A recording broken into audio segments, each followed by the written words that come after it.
Hello, আসসালামু আলাইকুম। কেমন আছেন সবাই? আশা করছি ভালো। তো আমিও ভালো আছি আল্লাহর শেষ রহমতে।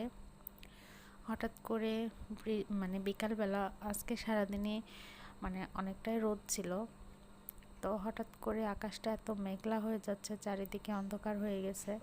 ওয়েদার আপডেটে দেখলাম যে ঝড় বৃষ্টি হওয়ার সম্ভাবনা আছে। তো লোডশেডিংও হচ্ছে বগুড়াতে ইদানিং প্রচুর। নাটোরে ছিলাম, নাটোরে এত লোডশেডিং নাই, বাট বগুড়াতে এত পরিমাণ লোডশেডিং।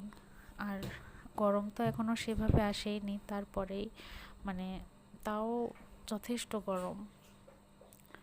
আর এই আমের মুকুলগুলা বাসায় যাওয়ার সময় দেখে গেছিলাম, এসে দেখি আমগুলো এত বড় বড় হয়ে গেছে। আসলে সময় আমাদের জীবন থেকে কত দ্রুত ফুরিয়ে যাচ্ছে, তাই না? সবাই ভালো কাজ করবেন, কখন ডাক আসে বলা